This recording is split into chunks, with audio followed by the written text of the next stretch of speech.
Salut à tous, très heureuse de vous retrouver aujourd'hui. Alors, je n'étais pas là dimanche dernier parce que j'ai une énorme grippe qui s'est abattue sur ma petite personne, qui fait que là, aujourd'hui, je suis présente devant vous et je vous prie déjà de m'excuser pour le ton nasillard que je vais avoir durant toute la vidéo. Voilà, j'espère que vous, ça va bien. J'espère que la grippe vous a épargné. Et donc aujourd'hui, on va aborder donc un autre sujet lié à la ménopause qui est donc l'ostéoporose.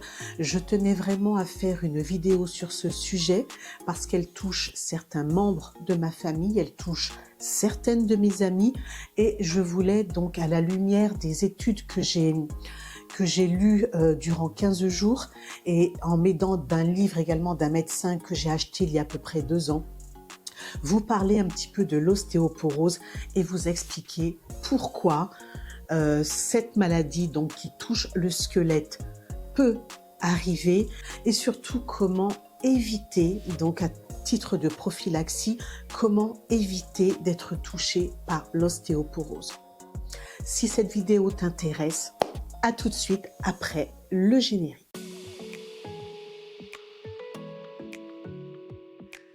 Bien évidemment, avec cette ménopause qui s'est installée, il y a tout un tas de phénomènes qui vont apparaître au niveau de l'organisme, au niveau de la santé, qui vont venir impacter notre quotidien. Alors, l'ostéoporose, c'est quoi? Comme je l'ai dit dans l'introduction, c'est une maladie qui va toucher le squelette, donc qui va toucher les os. Et donc, avec l'âge et cette ménopause qui s'installe, les articulations vont faire de plus en plus souffrir. Alors, on va perdre en densité minérale, donc la densité minérale de l'os, et on va perdre également en souplesse. Les os sont solides, sont vraiment bien structurés et bien densifiés, avec un pic atteint à l'âge de 30 ans. Et puis, à partir de 40 ans, 50 ans, quand la ménopause va s'installer, on va commencer à perdre donc en densité. Pourquoi nous les femmes, on est plus sujettes à l'ostéoporose, à la ménopause? Eh bien, c'est très simple. Avec cette chute hormonale, surtout au niveau des œstrogènes, cette perte en densité va s'installer. Pourquoi? Parce que sur les os, tu as des capteurs qui vont venir attraper les œstrogènes. Et ce sont ces œstrogènes qui ont pour rôle de solidifier, de bien calcifier et de bien fixer le calcium sur tes os et donc à les rendre plus solides. Donc tu comprends bien l'incidence qu'il va y avoir entre cette baisse d'œstrogène sur tes os. Baisse d'œstrogène, les capteurs ne peuvent pas prendre les œstrogènes pour fixer le calcium. Donc, évidemment, tes os vont se décalcifier, se déminéraliser. Et bien évidemment, tout ça va provoquer des douleurs articulaires. Et donc, ce problème va engendrer des problèmes de fracture plus rapides. C'est-à-dire qu'avec des os solides, donc à 30 ans, 40 ans, tu as une fracture, elle va se résorber rapidement.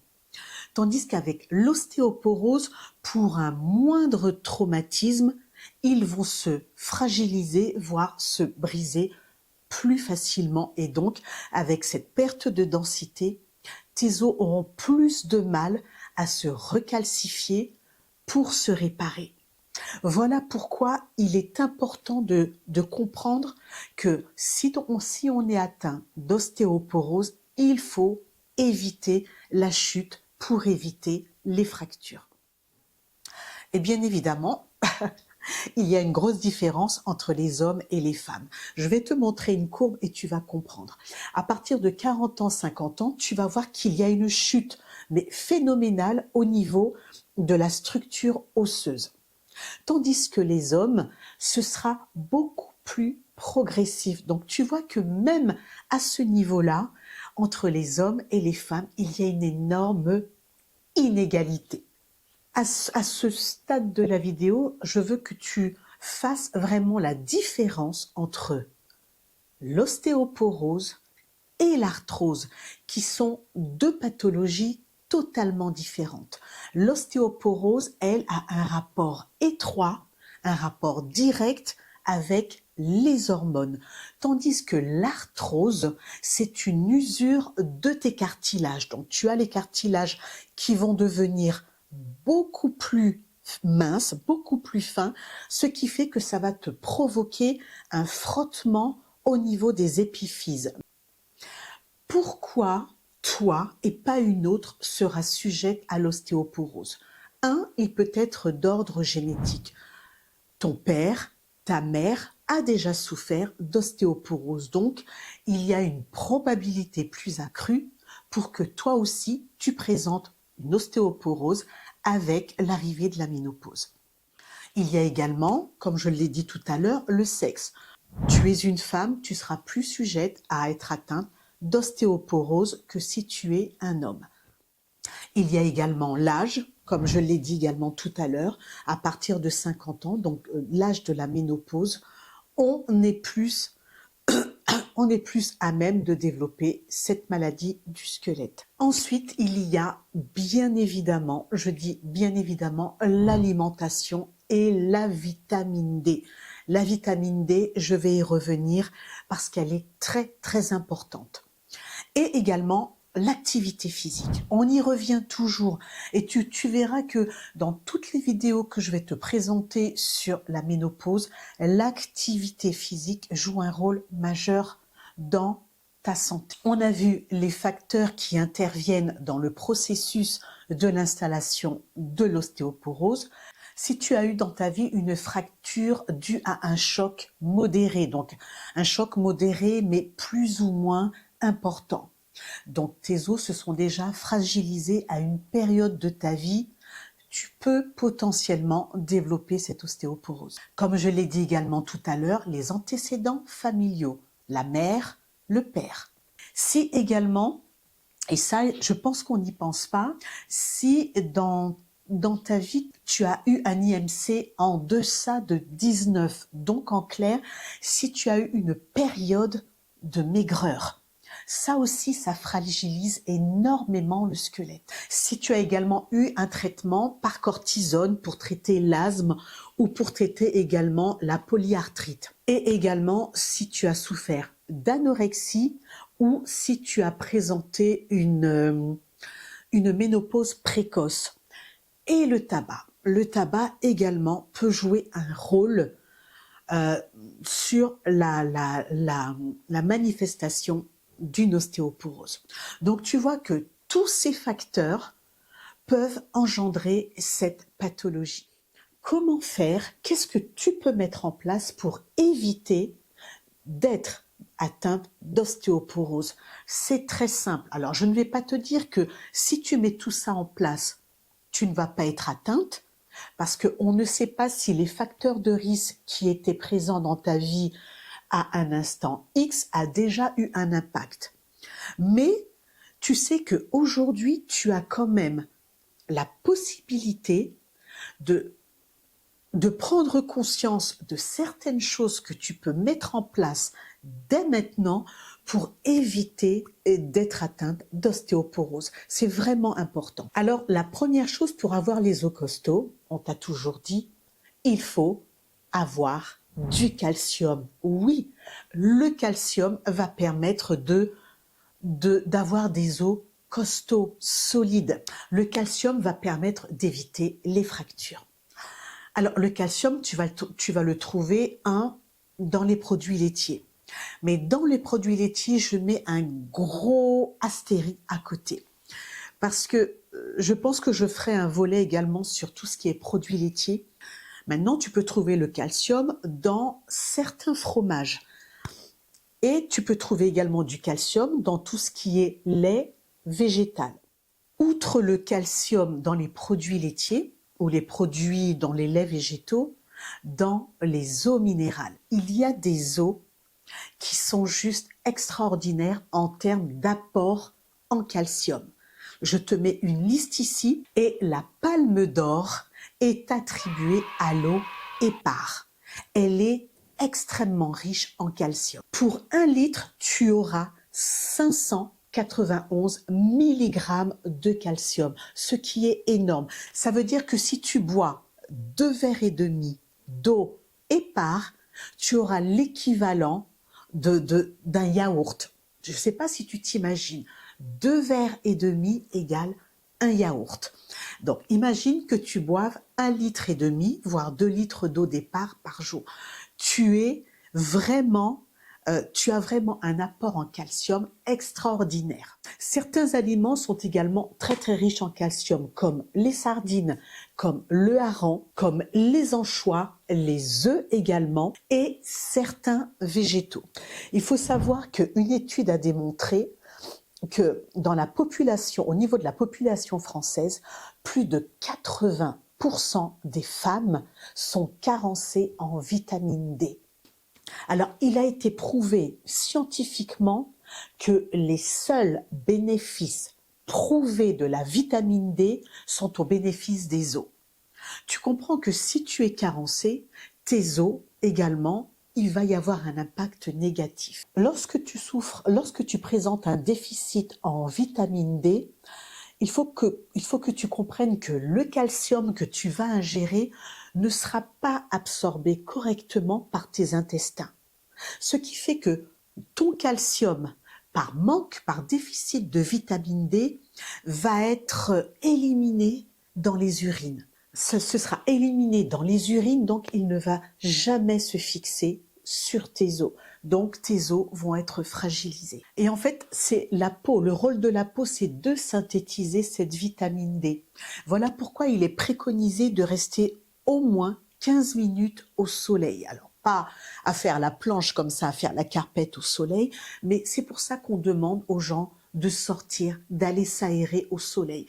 Puisque une fois que la peau aura synthétisé la vitamine D, si tu as un apport en calcium conséquent, tout ça, grâce à la vitamine D, va pouvoir être bien absorbé par tes intestins et donc redistribué sur tes os. Tout ça, c'est une chaîne. Et je commence à perdre ma voix. Donc, alors, qu'en est-il de l'hiver où effectivement il y a beaucoup moins de soleil? Voilà pourquoi en hiver, il faut se supplémenter en vitamine D.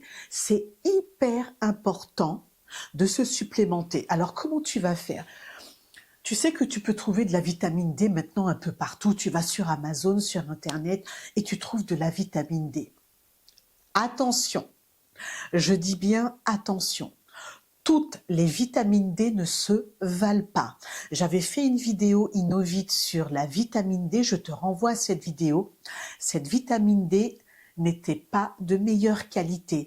Alors, il vaut mieux, voir ton pharmacien ou au mieux, tu vas chez ton médecin et tu lui demandes une prescription pour de la vitamine D. Il va te proposer soit de l'UV-dose, donc c'est juste une petite ampoule, donc c'est une ampoule que tu avales pour être supplémenté sur un laps de temps plus ou moins long. Ou également, il y a du stérogile également qui est excellent. Je te mettrai les noms là sur l'écran. Et là, tu auras ton apport en vitamine D pour l'hiver. La vitamine D a de super pouvoirs sur tes os. Et donc, on arrive maintenant à l'activité physique. Si tu souffres de problèmes articulaires, tu seras peut-être plus enclin de faire du sport, on va dire de la gymnastique douce. Alors, je te donne une information qui, selon moi, est très importante. Si tu fais du sport avec une charge, tu peux commencer par des choses très simples. Tu prends 2 bouteilles d'eau pour pouvoir travailler ton dos, tes biceps, etc. Sache que quand tu vas faire une activité physique avec une charge, cette charge va générer un impact sur tes os. Et donc, en générant cet impact, et ça va stimuler la formation osseuse. C'est pour ça qu'il est recommandé de faire du sport avec une charge. Tu peux prendre des haltères de 500 grammes, tu peux prendre une haltère de 1 kg, ou comme je te l'ai dit tout à l'heure, soit avec des élastiques, ou soit avec simplement des bouteilles d'eau. Pareil, si tu aimes faire de la marche, tu as dû voir souvent que certaines personnes aiment bien marcher avec des bâtons. Regarde ce qui se passe quand tu marches avec des bâtons. Quand tu as les bâtons, donc quand tu marches sans charge, sans rien avoir dans les mains, tu vas marcher. Le seul impact que tu auras sera au niveau de tes voûtes plantaires. Mais si tu prends les bâtons, en tapant au sol pour pouvoir avoir un appui, il va y avoir un impact au niveau de tes doigts et au niveau de tes poignets, au niveau de tes coudes et de tes épaules. Et tout ça va aider à stimuler tes os, donc la formation osseuse. Tu peux également, par exemple, si tu fais une randonnée ou si tu fais simplement une marche, il est recommandé également d'avoir un petit sac à dos dans lequel tu mettras par exemple ta bouteille d'eau, etc. Ce simple fait d'avoir un petit sac avec une petite charge va aider à tes vertèbres à se renforcer également et à t'aider à garder le dos droit. Donc toutes ces petites astuces t'aident à garder des os solides. Ça aussi, on n'y pense pas, mais ce sont des choses, tu verras que si tu les mets en place, tu verras que tes os seront beaucoup plus solides. Comment savoir si tu présentes une ostéoporose? La première chose que tu vas ressentir, ce sont des douleurs. Tu vois ton médecin, et si ton médecin est bien à l'écoute de ce que tu vas lui dire, il va te demander de faire un examen radiologique d'ostéodensitométrie. Et c'est cet examen qui va montrer, donc grâce au cliché, si tes os sont un peu plus poreux, c'est-à-dire s'ils présentent des petits trous, donc s'ils sont moins denses. Et là, le diagnostic d'ostéoporose sera posé. Maintenant, quels sont les traitements? Il est prouvé, alors on est contre, on est pour, ça c'est libre à chacun, les traitements hormonaux de substitution protégerait, alors protégerait, c'est peut-être pas le terme, mais aurait une incidence quant au fait de pouvoir garder sa densité osseuse. Ça, c'est pas négligeable. Il y a également les SERM qui peuvent traiter l'ostéoporose. Et tu as également un traitement avec les bisphosphonates. Ce sont des molécules qui ont pour rôle de freiner l'activité des ostéoclastes. Les ostéoclastes, ce sont ces cellules qui dégradent les os. Donc tu as tous ces trois éléments qui permettent, alors peut-être pas de venir à bout, mais de traiter, de ralentir le processus de l'ostéoporose. Selon moi, il faudrait que tu arrives à l'âge de la ménopause avec des os solides. Ça, c'est la base. Donc, si tu as 20 ans, si tu as 30 ans, ne pense pas que cette vidéo est faite simplement pour les vieilles. Non, elle est faite pour toi aussi qui es toute jeune. Comme j'aime à dire, on arrive à cet âge très très vite. Ça paraît lointain pour beaucoup, mais on y arrive très vite. Donc, tu peux mettre en place certaines choses dès maintenant, pendant que tu as ce pouvoir, pendant que tu as ces informations, pour arriver à la ménopause avec un squelette en béton. Autre chose, avoir un apport en calcium et en vitamine D suffisant. Alors, autant que faire se peut, essaie de proscrire le tabac et essaie de boire, enfin, au niveau de l'alcool, essaie d'être très modéré au niveau de l'alcool.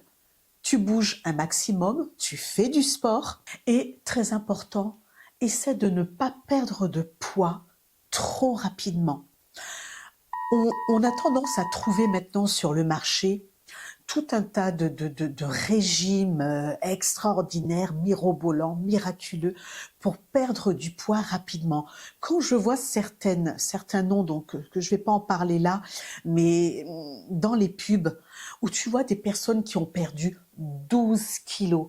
Quand j'entends 12 kilos en 2 semaines, 3 semaines ou 1 mois, je me dis mais quel traumatisme pour l'organisme. Je trouve ces pubs monstrueuses, mais je le dis, mais monstrueuses. Le corps humain est fort, mais le corps humain est fragile. Il faut le respecter. Oui, pour la perte de poids, si tu es en surpoids, mais il faut que cette perte de poids se fasse de façon régulière. Respecter votre corps, respectez votre organisme, c'est très très important. Donc voilà pour ce volet ostéoporose.